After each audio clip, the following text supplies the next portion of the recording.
Hi there. My name is Richard Seroter. I'm a Senior Director of Product at Pivotal, and today I am joined by Jeffrey Hammond from Forrester. And we are going to have I think, a fun chat about unlocking some of the potential of your dev team and what high-performance teams do differently, and try and draw some of the contrast from our years of experience. Jeffrey, you want to quick introduce yourself?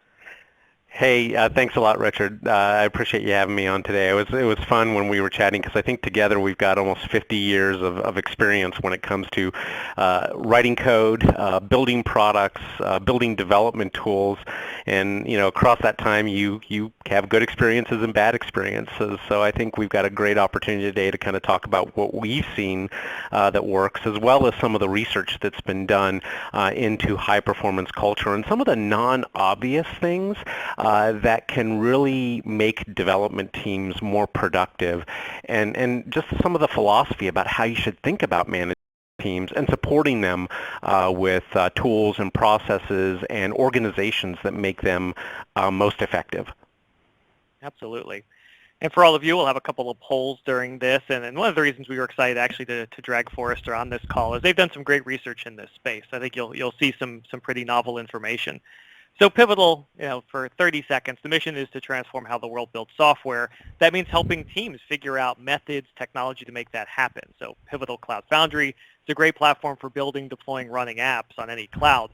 But as we're going to talk about today, it's not just the technology. While technology can trigger the right cultural changes, there are a lot of organizational and psychological aspects to high-performing teams. It doesn't just mean throw them the latest tools and they will magically ship more software better, of higher quality. But as we think about what a high-performance team is, and Jeffrey, I'll be interested in if you completely disagree with my take, but in my experience, a high-performing dev team quickly delivers production-ready, relevant software that puts the user at the center. And production-ready is defined really well in Susan Fowler-Rigetti's new book, Production-Ready Microservices, and she calls that 8 criteria. If you're production-ready in software, you have stable, reliable, scalable, fault-tolerant, performant, monitored, documented, and well-prepared for catastrophe software. So my experience, those are these sort of production-ready software better. I don't know, Jeffrey, did anything you would quickly add to Richard, that? I agree with that. For me, a lot of it comes down to value, and if high-performance teams are able to deliver value to the customer more quickly than other teams, and so it gets into that production-ready concept, because if you think about software and value, it doesn't matter how many lines of code you write. It doesn't matter, how many test cases you write. If that code production and it doesn't accurately capture the intellectual property that makes your business unique and delights your customers, then it really doesn't have a lot of value. So 10,000 lines of code that haven't been pushed to production are really just work in process, and so I would agree with that. The other thing I would say is I've worked with teams, and have been privileged enough to be on a couple of what I would really consider incredibly high performance software teams, and it when you're there. It's just there's a team cohesion and an ability to work together that at least for me in my career has been almost intoxicating. And if you're in a situation where you're not on one of those high performance teams, it can really be frustrating and hard to accept a situation that is not high performance because of organizational challenges or cultural challenges inside the business, or even not having the right tools or platforms to make the teams effective. Yeah, so hopefully our goal today is to help you if you feel like you're in an underperforming team or managing one. What are those things that you can do at the end of this to feel like you're ready to go? So with that, wanted to kind of kick into some of, Jeffrey, your points. I think introduce this and potentially throw a poll in there, but I want to give you the reins. Yeah, thank you. So we'll go ahead and push the poll up here, and while we're doing that, I want to give a little bit of background into some of the research that we've done in this space. I've been working with our data team on our yearly developer surveys for a number of years, and as I thought about the kinds of questions that I wanted to ask developers, some of those were very much informed by the experience that I've had over the last 25 years. And I spent about 10 of those years at Rational Software, and our mission at that point in time was to turn software development into an engineering process, and to some extent into an industrialized process.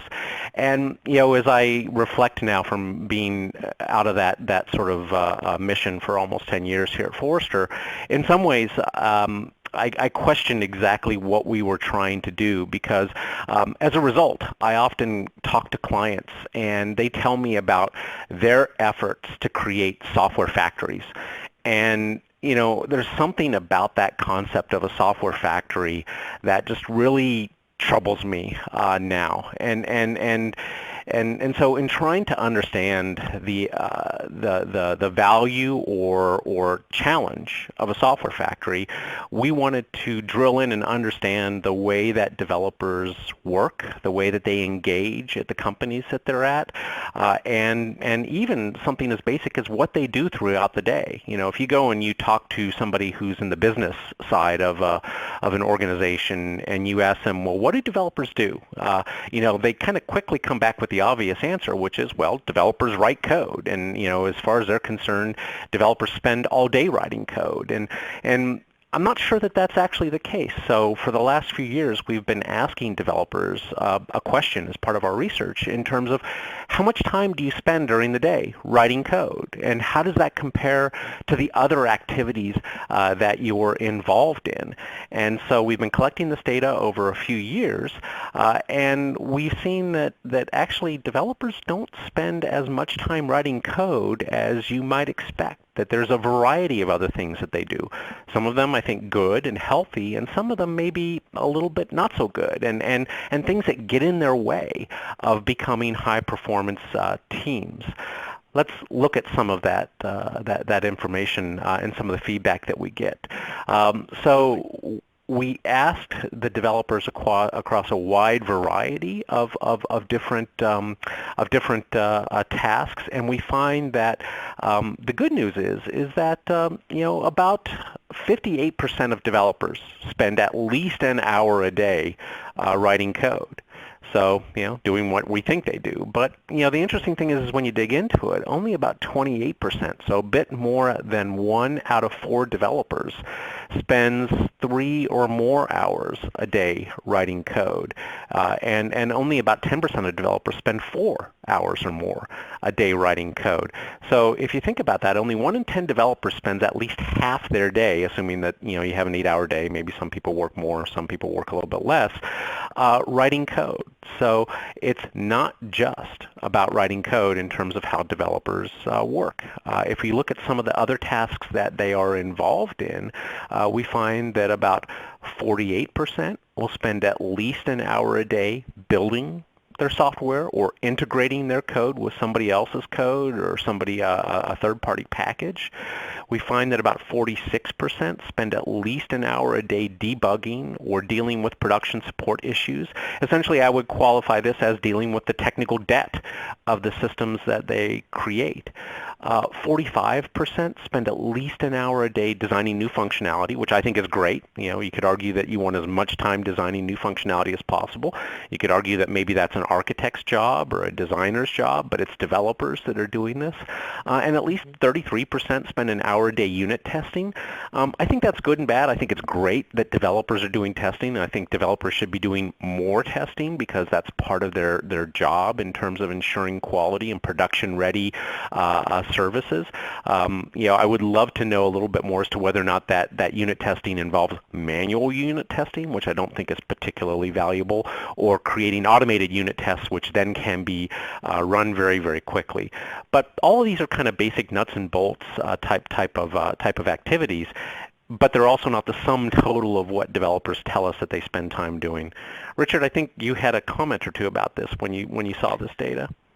Yeah, I think one thing that jumped out from my own experience is how much production support issues can cause so much variability. It can obviously be 0 one day or 8 hours the next day. So as teams start to shift to these pod-based or DevOps, whatever we'd like to call these sort of smaller units, trying to solve how do we deal with production support without completely injecting variability into our plan is a really big, important part of that strategy. Otherwise, you'll constantly distract your team and never keep on focus there, at least from my experience. Yeah, especially if you get issues that come in and they become, hot patch type things, or student body shift left, or if the backlog is kind of constantly being regroomed as part of the morning stand-up, it can really kill a team's functionality and flow. I've certainly seen that in the past. That's right. But there are some other things that developers tell us that they spend time doing, and I think a lot of what you see on this slide is really good. I've left the writing new or changing existing code up there just for reference, but we find that about 35% of developers will tell us that they spend at least an hour or more a day in meetings. I don't think that's necessarily bad. At a minimum, you should be spending 15 minutes in the stand-up, but when it starts getting to 2 to 3 hours a day of meetings, about 1 in 10 developers spend at least 3 to 4 hours a day in meetings. You have to wonder, is that really the best use of their time? And I will tell you, when I look at organizations that I would call agile from a process perspective, they say they are doing agile, but you really start to drill into what tactics they're using and how they've started to scale their agile techniques. You sometimes find these organizations that are very dogmatic in the way that they adopt agile, and in some ways they're just exchanging one process for another. And when there's a lot of meetings to kind of build consensus or discuss what you're going to do, you sometimes see that as a real flow killing activity. We also see that about 1 out of 4 developers spends at least an hour getting feedback from users, which I think is probably a pretty good thing. I think the more developers can understand how things are actually being used, the better. And about 1 out of 3 developers will work with external customers for at least an hour a day, or with business sponsors for an hour a day. Those are good numbers. I mean, I think the meetings is always tricky, as you point out. I used to tell my product owners on my team that part of your success metric is if your devs are spending 90% of their time coding or not in meetings with you, that's successful. That sometimes as the team manager, you have to protect that time preciously, because meetings are often counterproductive, at least to large groups.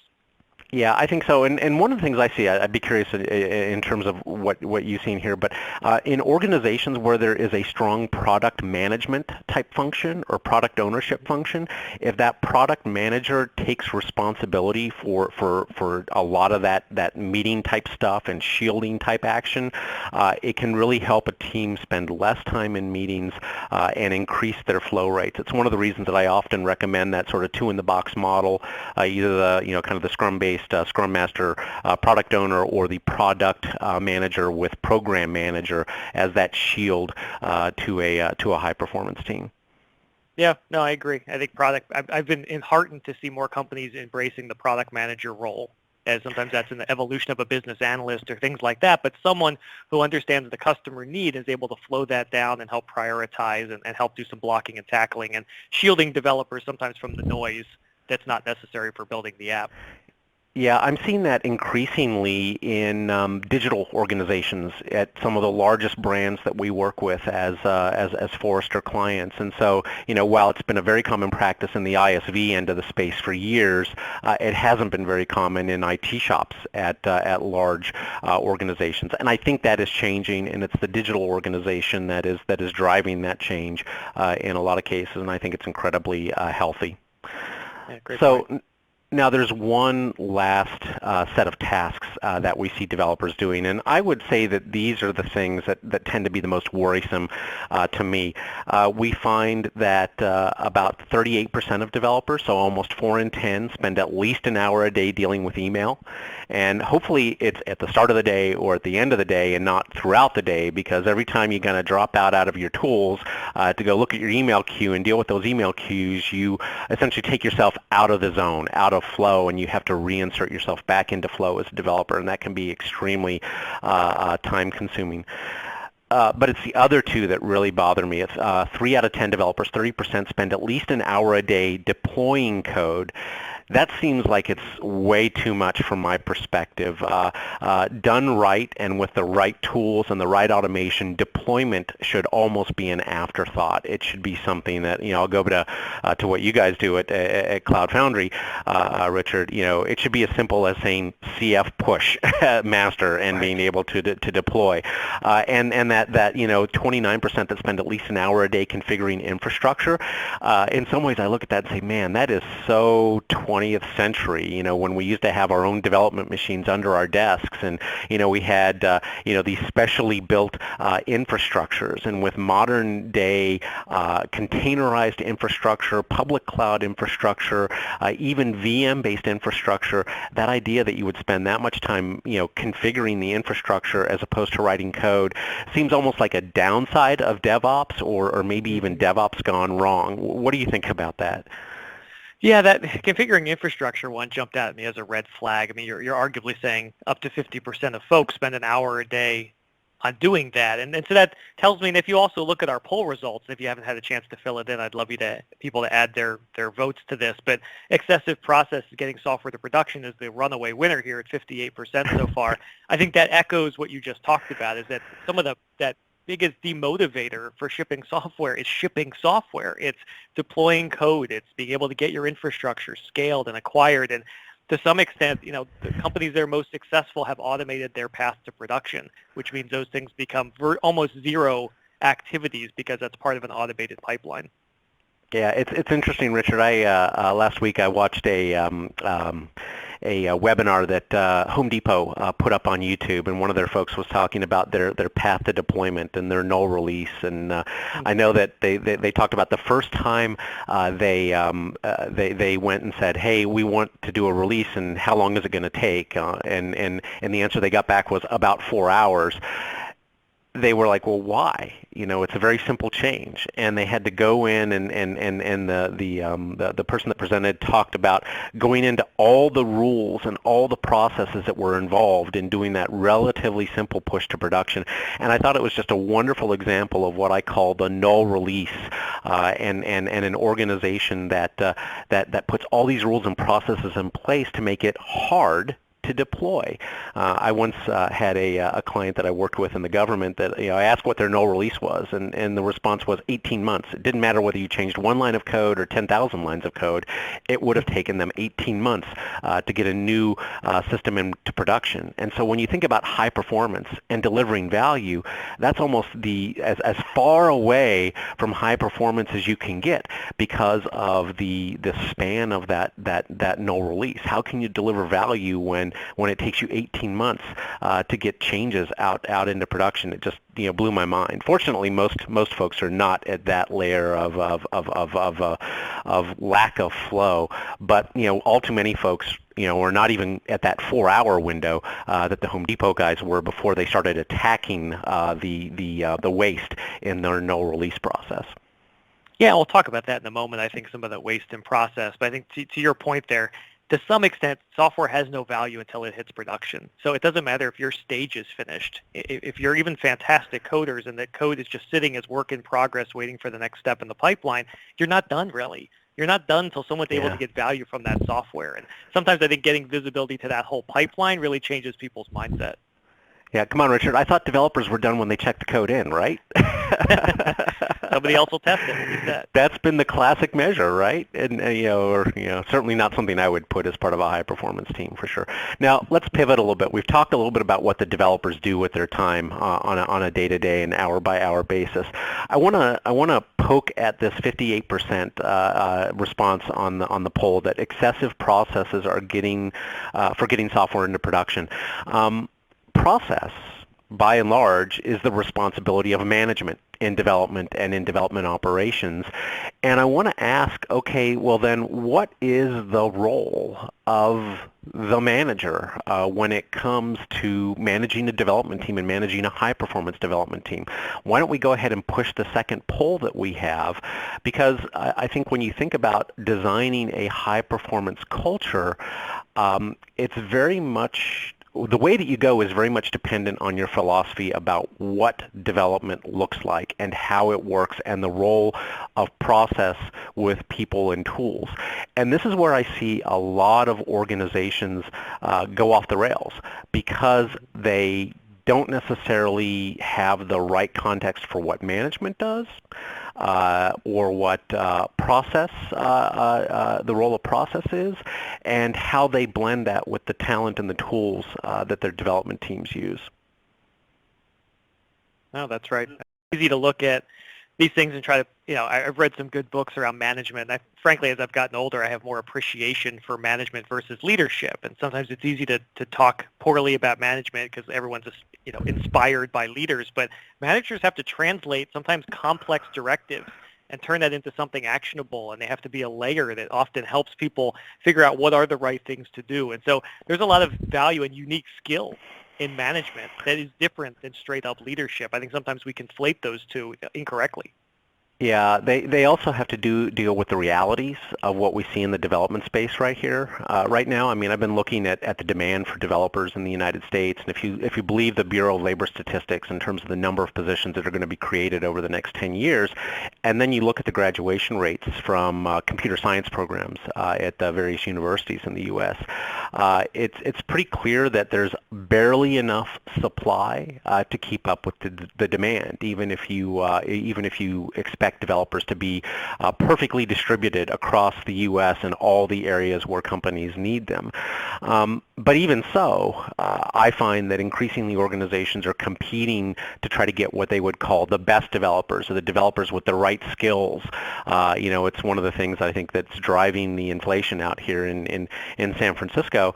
And managers have to deal with the reality of talent sourcing, acquisition of that talent, and then retention of that talent. And in a situation where processes keep developers from getting the work that they want to get done, it can be an extremely challenging environment to create those sorts of high-performance teams that organizations are looking to create. Right. Okay, so I'm going to go ahead and move forward while we look at this additional poll.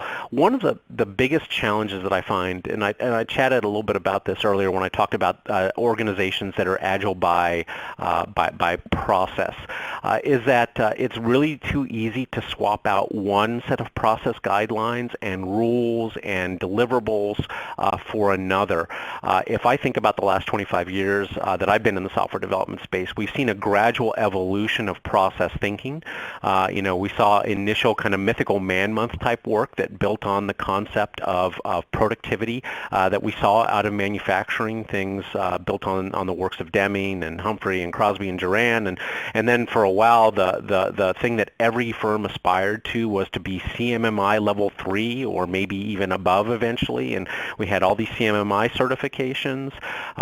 When I was at Rational, we did a very good business selling RUP to lots and lots of organizations, and RUP was something around the order of maybe 10,000 pages and 100 or two deliverables, different types of deliverables, and then that got replaced by various agile techniques and principles, and we're now seeing a lot of firms that are trying to figure out how they effectively scale the various agile process that they've decided whether to use, whether it's Scrum or whether it's XP or some other discipline or minimum viable product or lean thinking. And throughout all this, I still see so many organizations where they use the process to infuse dogma into the organization. And I think what I have seen with high performance teams is they move beyond agile by process. They start by embracing agile by practice. And what I mean by that is they start getting away from saying we are going to practice Scrum and we're going to do everything that the Scrum thing tells us to do, or we're going to do everything that XP tells us to do. And they start to say we're going to use the tactics that work for us. So they might do stand-ups, but then they might also embrace extreme programming, and they see value out of that. They might mix in some of the thinking from lean startup around minimum viable products, but they take specific tactics and then they benchmark the success and the increase in productivity that comes from those tactics, and they gradually get better and better because of the practices that some of the processes prescribe, but not necessarily by slavishly following the processes. itself. And then kind of the final level that I see from organizations where we see high performance tend to expose itself are what I would call agile in spirit. And they really start to look at this issue of value delivery, and they start to restructure the organization. They start to focus on measuring the end value that is created. So instead of developers checking in code, they look at things like the ratio of defects found in production to the ratio of defects found in pre-production. They look at the amount of user engagement that the new systems are driving. They look at minimizing that null release time frame so that they can rapidly deliver value or recover when they deliver something that maybe doesn't work as well. So, I think that part of setting yourself to commit to that sort of high process culture is moving from that agile by process thinking to the agile by practice and then agile in spirit type of approach. And Richard, I know that the Pivotal Labs guys have certainly dealt with many customers that have gone through that sort of process to improve their overall productivity. I'm sure you could talk about that for a while, but let's take a few minutes and get your reflections on that. Yeah, I mean, just a moment. I think you described well, too, the difference between what's often called big A agile versus little a agile. Like, be agile, whether it's the little a, which means, as you said, sometimes taking in the best pieces without worrying about all the ceremony. And that just having a stand-up doesn't make you big A agile, doesn't make you somehow magically ship better. So understanding your organization, but also recognizing sometimes it can be dangerous to say we need to fit X process to our culture because your culture may be broken. And so then you're actually degrading the process. So there's always has to be some self-reflection and some good self-awareness about, do we think we have a healthy delivery-oriented culture? And if so, then let's fit something to that. If we don't, then maybe we do need to shake things up. And Pivotal Labs does help companies learn things like test-driven development and pairing and doing real short releases. Those things help. But, it's funny, you've probably seen this too. I've worked in places that aren't even at the list of things you listed here. They're almost doing Frederick Taylor-esque scientific management with software, saying this is a factory. This is a prescriptive way, and you can write X amount of code in X hours, and this is a repeatable task that I can outsource. Instead of respecting, which you're going to talk about in a few moments, I think that there's a more creative aspect to software delivery that doesn't just go to screwing toothpaste tube tops on, that it's not that repeatable of a process. Absolutely. So takeaway then, process is important, but process is not everything. And we find that high performance teams are able to balance their investments in process with their investments in culture and organization, and then in their investments in talent. And it's doing all of them successfully that create at least the climate that enables high performance development teams. Mm-hmm. So let's talk about that sort of software factory-driven approach. So if you are at that point, there are some things that you can do, and I search for metaphors for development teams, and we'll talk about some of those in a second. But if you look at traditional, total quality management or Toyota type model approaches and how they would apply to development, that gets you to the idea of waste. In manufacturing, the Toyota method talks about three specific types of things that you have to look at. Muda, which would be waste, Muri, which is overburden, and Mura, which is unevenness. And we do see all three of those things in software development. They're very, very common. This is an example of the types of waste that you see in manufacturing, but if you look at the types of waste that you tend to see in software development, tell me you've never been at a shop that has suffered from some of these. Analysis paralysis, too many surplus artifacts. When you're creating artifacts and you're asking, well, whoever sees these artifacts and what are they used for, and do we keep them and evolve them over time? What's the point in creating things if they're not going to be used throughout the life cycle of the application?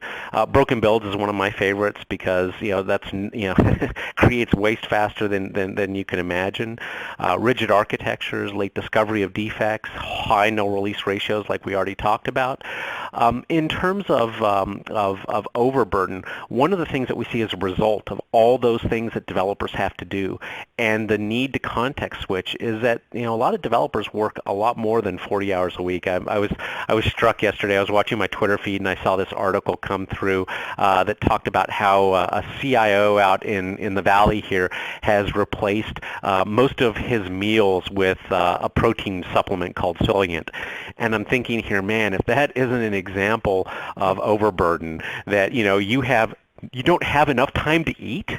How many development shops do we see where, because we're measuring line of code or we're dealing with all of this waste, that developers feel like they're on a death march? I remember early in my career sleeping under my desk at one point on a delivery for a customer, and just thinking about the overburden involved in that. Or context switching. To me, that's one of the things that leads to a lot of unevenness. Going back to that, debugging or production support issues. Whenever you have to be taken out of a coding session to go deal with a hot defect that's come in, or have to switch from feature delivery to defect delivery, the context switching there is extreme. There's a Twitter quote I had in my feed yesterday that I thought was right on point. Whenever you tell a developer to switch up the task that they're doing, think of it as if you're asking them to go drive 2 hours to a remote location, do something, and then drive 2 hours back, because the pain of getting yourself out of the variables and the code and the features and the functions that you're trying to deliver as a developer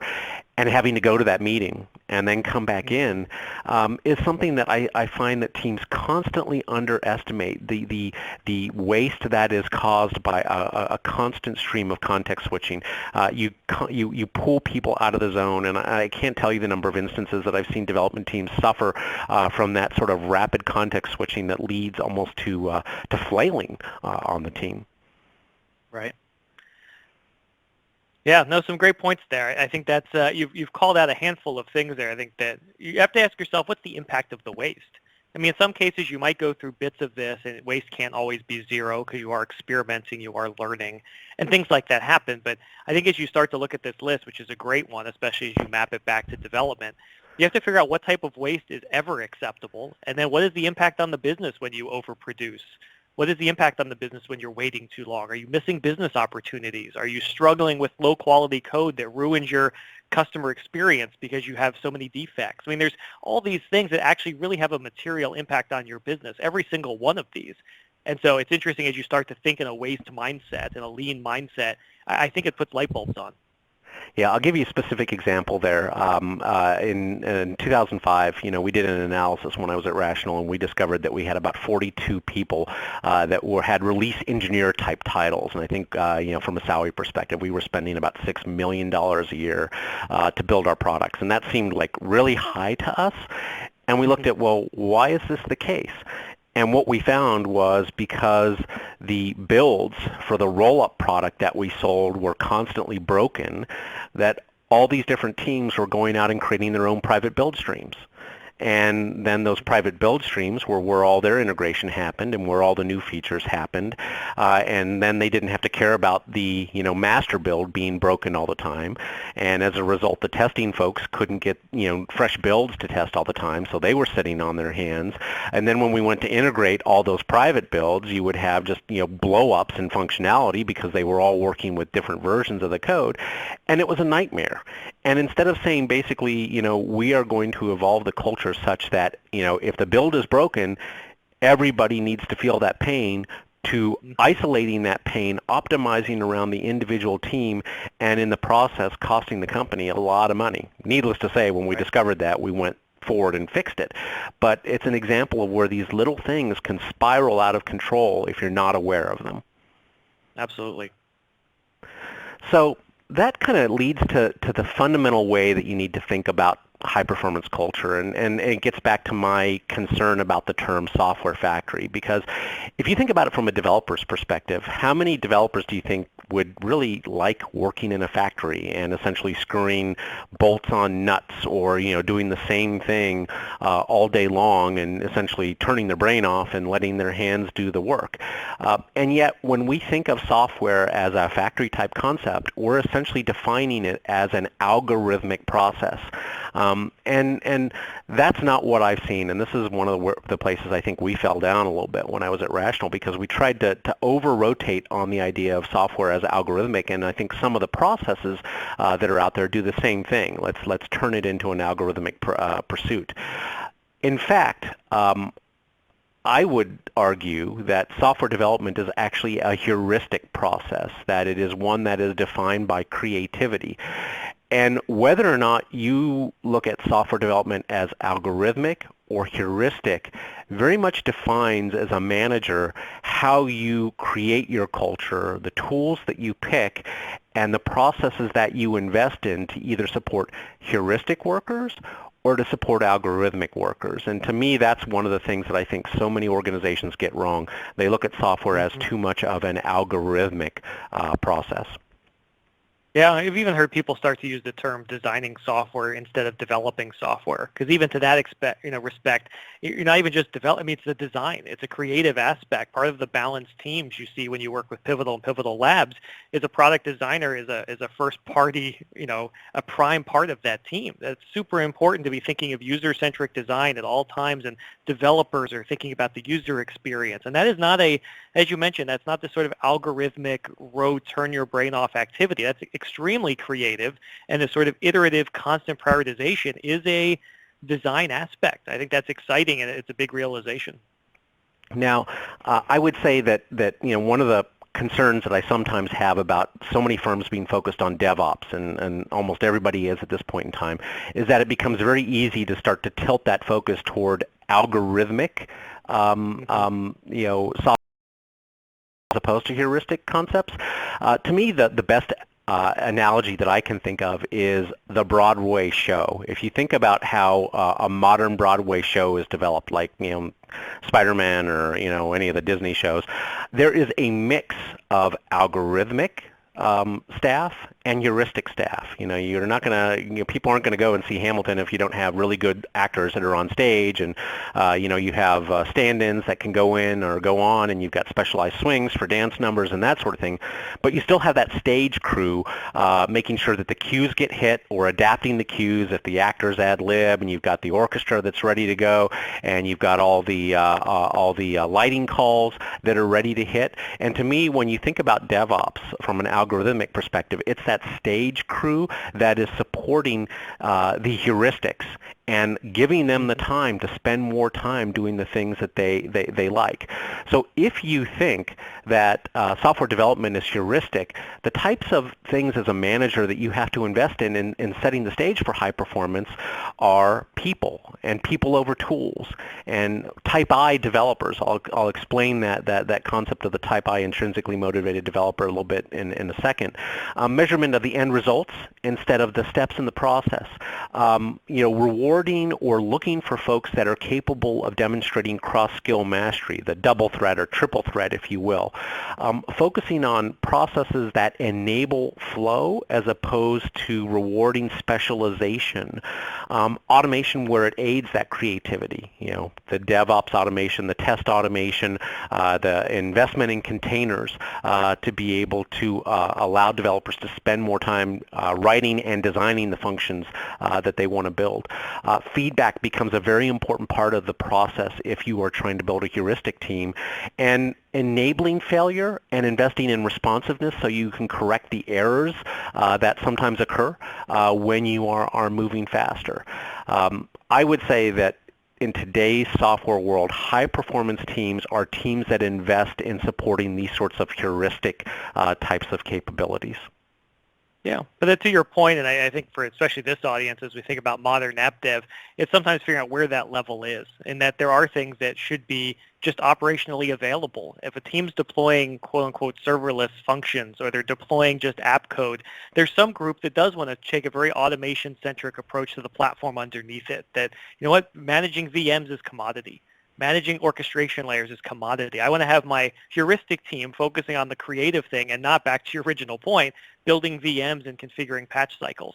And so there is that piece that is extremely mechanical, that needs people who can build automation, who understand that I have to hand deliver a data platform, or I need to hand deliver an app platform that can handle containers and apps and functions and things like that, so that heuristic team doesn't have to deal with it. But that function is still very, very important. So I think as these companies evolve, you're going to see more of these platform ops teams that handle some of the algorithmic emphasis, building great platforms, and then these heuristic creative teams that are deploying to those fabrics without dealing with everything down to the metal. Absolutely. Now, I think if you look at the research into development productivity, there's support for the idea of heuristic orientation. If you look at the numerous productivity studies that have been done over the last 20 or 30 years, we do see variances in developer productivity in the real world. And I'm not going to claim that, I know we talk about the myth of the 10x developer, and I don't think that they're just people that are natively born, naturally born as 10x developers. But the way that I would interpret this is that there are situations where the developers are set free to maximize their creativity, maximize their flow. They're put in environments where they can succeed, and as a result, they respond. I mean, I have certainly seen the results of more productive developers in the real world in my career. I think about the two most productive developers I ever worked with and what they were able to accomplish versus an entire team of developers that was sent to rebuild the product that they built in the early 2000s. And that's nagged at me for years. And it's like, well, was it just that these developers were that much better than everybody else? And as I think about it, I think where I've come down at is no, they were definitely good and they knew their craft, but they were surrounded with a culture that enabled them and that got out of their way, as opposed to a culture that questioned every move that they were going to make, or prescribed what they could do, or limited the experiments that they could run. So I think that the 5x or 6x or 8x developer is out there in almost every developer that's there, and very much their ability to reach potential is constrained by the management and culture that is put around them. But the takeaway that I would have here is if you see a wide variation in productivity, it tends to be characteristic of heuristic work as opposed to algorithmic work. And Daniel Pink, when he wrote the book Drive, The Surprising Truth About What Motivates Us, observed that you tend to see a 2x variation in algorithmic work, where you see a much higher variation in creative work. So how do you set a culture that enables this? I think the Netflix guys really cracked the code on this. One of my favorite quotes comes from Adrian Cockcroft. He gets this comment about the Netflix culture from a Fortune 1000 CTO. Netflix has a superstar development team and we don't. And his response captures it so well. Netflix hired those developers from you and got out of their way. They put in place a solution for them to succeed. And I think this is why it's so important to invest in that talent and culture aspect. And I know, again, it's something that you've seen, Rich, in with a lot of your clients in Pivotal. When you get out of their way, when you give them the ability to engage, when you give them the ability to succeed and create a supporting culture around them, you will see developers that you thought maybe were 1x or maybe 2x at best that come alive. They become 4 and 5 and 6x developers because of their ability to succeed and their ability to engage and make correct decisions. No, I think that's right, and you're going to cover this shortly, but I think it's, most developers are doing it because they love the work, and many of them, of course, are doing it because it's a good job, but a lot of us who write code because it's a blast, but you at some point get demotivated by the constant process. And look, I want to be able to use cloud accounts to ship applications. I want to be able to use the latest frameworks. I want to use the best tools. And heck, people cost a lot more than computers do now. That's obviously flipped over from 40 years ago. So, it's about investing in these people and getting rid of roadblocks. And we always see that. People who maybe had been average performers become superstars because, finally you've unleashed them. Absolutely, absolutely. Now, why is that the case? There's a piece of research that I did a couple years ago, and I think it's still just as current today as it was back then. And it really looked at the idea of intrinsic motivation in terms of it being part of software development. And it made the case that we really see two types of developer behavior. I'm not going to say there's two types of developers, because an individual developer can either be type X or type I, depending on the company that they're at, the culture that they're in, and what they are asked to do. A type X development pro, they do development because it's what they get paid very well to do. They work 9 to 5. They don't necessarily invest in self-improvement. So they learned how to write Java, and they've got no interest in learning Go or JavaScript or mobile application development or any of the new technologies that are coming out, because they check out at the end of the day, and they're more interested in other things. The type I developer, they are a developer. They don't do development. They are a developer, and that's a key difference. They get involved in side projects. They learn on their own time. They are constantly operating in what we would call a culture of mastery, and they do development because they enjoy it. I think of a peer of mine at Forrester, a guy by the name of Mike Facemeyer, and the first question I asked him when we were looking to hire him was, when was the last time you wrote code? And his answer was, this morning. It's the right answer as far as I'm concerned. Mike spent his vacation when he was in Santorini with his wife learning Haskell. That's just one of the best examples of an intrinsically motivated developer. It's the same reason a musician might pick up a different instrument and try to figure out how to play it, or has to write, even if they aren't necessarily working on their next album. They're on the road from concert to concert. Now, we see this division. High-performance teams tend to have high populations of type I developers. Less productive teams tend to have lots of populations of type X developers. One of the favorite things I talk about is, what's your parking lot metric? What's the amount of cars that are in the parking lot at 9 a.m. and that are in the lot at 4 a.m.? Now, in the modern world, as we have more and more folks that are coming into downtown development shops, it's probably more the desk metric that are there and early and late, as opposed to checking out as soon as they can. In a lot of organizations that have problems with development, have problems with innovation, they don't have those high percentages of type I development behavior. Now, I want to be very clear that what we find in our research when we do ask about intrinsic motivation is that actually about 7 out of 10, actually it's higher, it's 4 out of 5 developers show intrinsic behavior on their own. 4 out of 5, in fact, have side projects that they work on that they don't get paid for, that they're doing on their own time for a variety of reasons, because they want to automate their home, or they want to learn that next best programming technology, or they're building tools to make themselves more productive, or their friends more productive, or they're contributing to open source software. We find, in fact, that amount of time that they spend on side projects is even higher in the millennial generation. And I've been writing a little bit about social development. So my takeaway from this is those intrinsically motivated developers are out there. They're not hard to find. We beat that intrinsic motivation out of them in the organizations that we form because we make it hard for them to get involved. We make it hard for them to do the right thing, and we don't trust them or hold them accountable for their actions with that high trust environment. And to me, this is almost the most counterintuitive thing about the way that we manage software development teams, that we are disengaging our developers and we don't even realize it. Mm-hmm. Yeah, I've seen in real life plenty of innovation come from side work. It's one of these things, if you look at your own organization today, how easy is it for your team to open source software that they've come up with?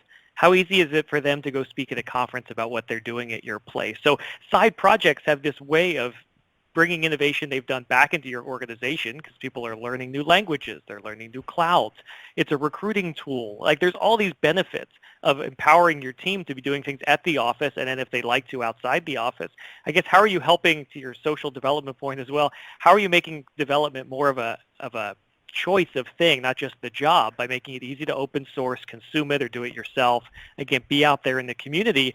If you're not fostering that, you're really starting to snuff the life out of your team. Absolutely. So what can you do? If you are managing a team, the first thing that you need to do is you need to focus on creating a high-performance culture. And if you look at the research, if you've never read Drive, I suggest you go out and pick up a copy and read it, because it applies really well to software development. We find that high-performance teams, engaged teams that are intrinsically motivated, are teams where there is a high level of autonomy. that folks are told what they need to accomplish but not told how to accomplish it. They have there's a culture of mastery. Folks are expected to keep their skills sharp. They're given the time to learn on their own time. They're given the opportunity to bring in new open source projects that might solve the problem or propose new solutions that are going to make it work. And then they're also in an environment of shared purpose. They believe in the work that they are doing, and there's a connection to the customer in terms of the value that they are creating. So focus on doing all three of these things: an environment of autonomy, mastery, and a sense of shared purpose. Yeah, and for managers. Go ahead. I'm sorry, I was Richard. going to say, for managers, purpose is one of your most important responsibilities. The best teams I've worked on understood what they were doing and why, who the customer was, how the customer was using your technology. As a manager, context is key because often the people who are building the software don't always have it. So if you're a manager listening, my gosh, purposes and all of these are super important, but purpose is one of those underrated ones that you can do tomorrow that doesn't involve a culture change. Instead, it involves a new way of thinking of not, hey, they only need to know what they need to know to crank out some code, to let's try to put these things into purpose, put these into context so they understand why their work matters. Yeah, absolutely. Absolutely. In terms of that piece of autonomy, I think one of the most important things, and this is something that the Netflix folks talk about all the time, is providing context instead of control. So what does that mean?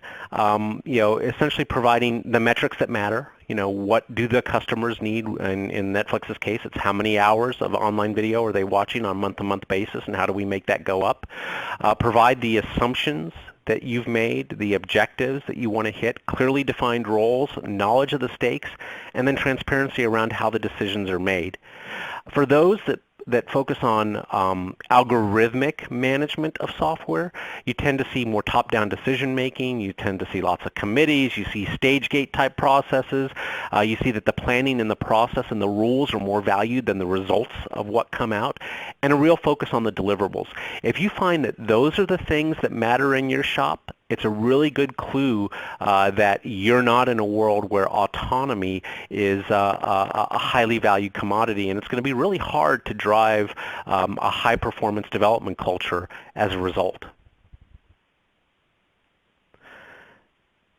Now, there's some other things that you can do. One of the things that we've seen in our research is organic processes that lead to this sort of agile in spirit mentality can be extremely useful. We've got some examples here from the research. To keep stand-ups on track, the Jira team has an iTunes playlist that they do as a cue for their stand-up, so everybody knows when it's time to go do the stand-up because the music starts blaring. I like the Netflix vacation policy as an example. There is no policy. Basically, we trust you to do the right thing and manage your time appropriately. A lot of companies have headphone policies. My favorite is the unwritten policy: if both headphones are on, it's leave me alone. I'm in the zone. I'm writing code, and I don't want to be disturbed. If I have one off, then you can disturb me. If I have both off, then I'm ready to collaborate or be social. Context switching. The Atlassian guys had a role that they call the disturbed. So every week, one of the team members takes on the role of the disturbed, and they have a little like Edward Munch Scream type doll, and everybody knows that that's the person that you can bother if you have a question, and the other members of the team get left alone, and that role of the disturbed rotates so that at least only one person's flow is being sacrificed to meet the needs of the larger organization. There are lots of these sorts of things that you can do to build up flow and to increase high performance. Richard, I know there are some things that you folks have seen at Pivotal as well. Yeah, quickly. I mean, we see a lot of teams doing as many lunch and learns as they can, so you don't end up with a lot of lone geniuses who have some of the technology in their head. Instead, you're figuring out ways to share knowledge, share best practices, and having the teams organize these. These aren't organized top-down. It's the team should be wanting to learn from each other. And sometimes processes and culture, like the Allstate team, they when they incubated their new group over there, they all got matching T-shirts and decided that casual was the way they were going to work, and even up to the executive staff. And so even just these ways that teams start to redefine their culture and say, this is how we're going to work, that's empowering, and letting the team have some choice over that is huge. And it's interesting because when you go to a measurement and recovery culture, you can kind of see whether or not that stuff works. And if it doesn't work, well, then maybe you have to do something else. But you're not afraid to try something and fail, knowing that you can recover quickly. And I think that just becomes incredibly powerful, not only for the software that is built, but for the team dynamics as well. That's right. I think it's really also important when you're creating a high-performance culture to really carefully consider your measurements, because you get what you measure, and not always in the way that you expect. This is one of my favorite cartoons from Dilbert. It's got to be almost 20 years old now. But if we're going to measure the number of defects that we fix, then don't be surprised if you see folks over-rotating on identifying as many defects as they can fix, even ones that might not be reproduced in production. So it gets back to if you're measuring lines of code that are getting checked in, well, don't be surprised if you get a lines of code that gets checked in and your builds are broken. I think in general, measurements that reflect user value are the ones that you want to emphasize when it comes to high-performance teams. I mentioned the ratio of defects found in production to defects found before production. That's a measure that Ultimate Software uses and goals its developers on to try to emphasize the importance of creating production-ready code. Another measure that I've seen which is used is like I mentioned in the Netflix thing, the number of hours of online video that customers are watching. It tends to focus the developers to think about what they are doing and the potential value that it creates. Mm-hmm. I mean, we've seen a lot of pivotal customers when they try to measure value over time, especially of platforms. So they look at delivery speed, cycle time, how many deploys per day, what kind of lead time from getting an idea to production, or stability. What is your service availability? I mean, I want to measure that. That's a material thing. Or scalability. How many requests per second can my API handle? Or security. What is my percentage of unpatched environments? Things that are tangible, things that are driving the behavior I'm after, like delivering faster and better, higher quality. All of these things matter together. I don't want to ship faster and then introduce more instability. So there has to be some cross-section there. But as to dev measuring, so Stack Overflow shipped some results today from their survey of 65,000 developers. And one question was, what do developers think you should measure them on? Like asking developers themselves. Customer satisfaction was number one, followed by on time or in budget, and then peer review. And at the bottom were things like hours worked and lines of code.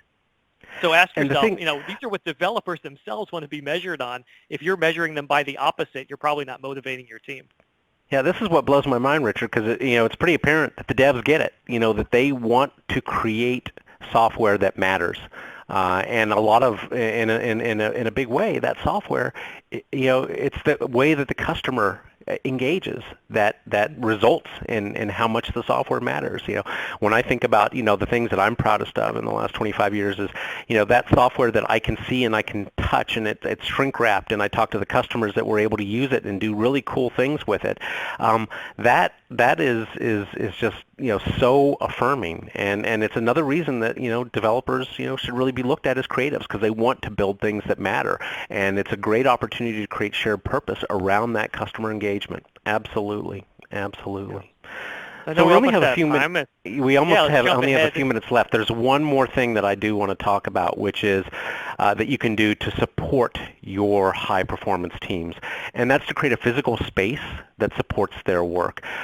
We see organizations doing lots of interesting things right now. They're moving from their suburban campuses into rural campuses, or into urban campuses downtown near public transportation. They're creating open spaces. These spaces have recovery zones. They create authentic working environments. They have very open central spaces. And they allow the teams to personalize and own those spaces, to take autonomy over how they use them successfully. I think that's a critical part of creating your high-performance culture. Richard, I know it's something that you guys take very seriously at Pivotal as well.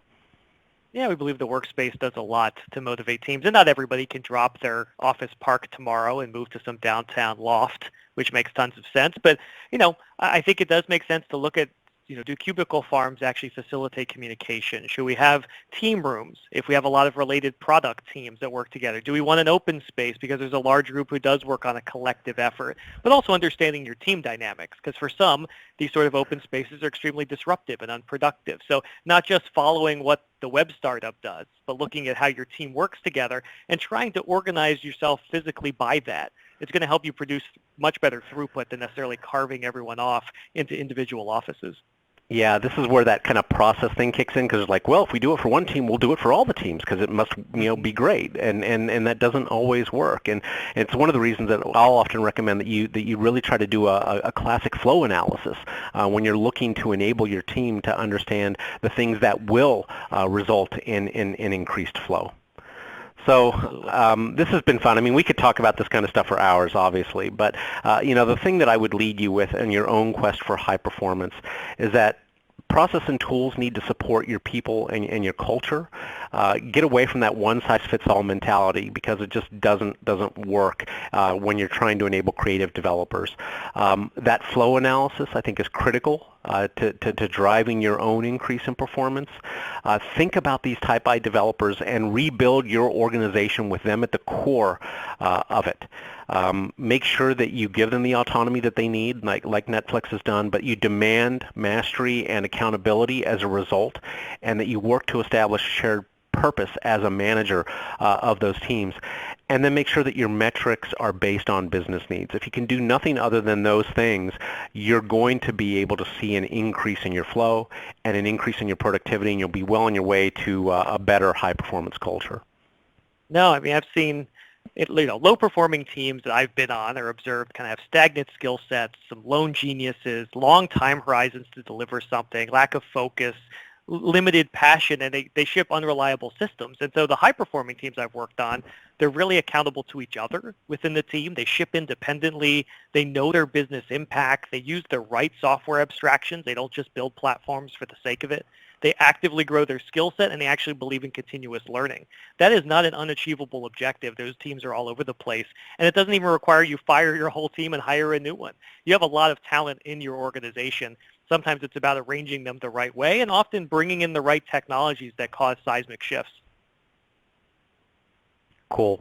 Now, I know we have Very some questions here, and we're almost out of time, but very quickly, I think we'll be able to make the slides available. I'll work with Richard and the folks at Pivotal to make that available.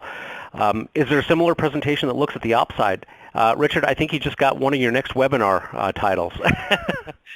No, and that's a great question, because there can be this concern that ops teams need to be high performing as well. You're being asked to do more with the same, not just do the same with less, kind of core efficiency. You're asked for more productivity, and that there's some real clear patterns on doing cloud native ops that we'd love to talk about. Now, there's another question here that's a little bit more technical. Some techniques for pushing new changes to non-cloud on-premise software that's under the customer's change management process. Things that come to mind there very briefly, containerization, microservice architecture that is linked to deployment pipelines around those microservices, high levels of automation, whether it's container-based or VM-based, and automation of that process. I think the Amazon guys a couple years ago actually put a really great presentation together at reInvent, where they kind of chronicled how they got to 40 million releases a year, 2 releases a second, using those sorts of principles.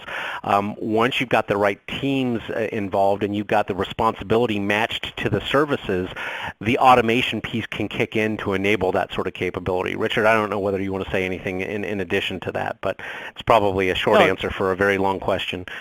Yeah, those were some good tips. I know we're over.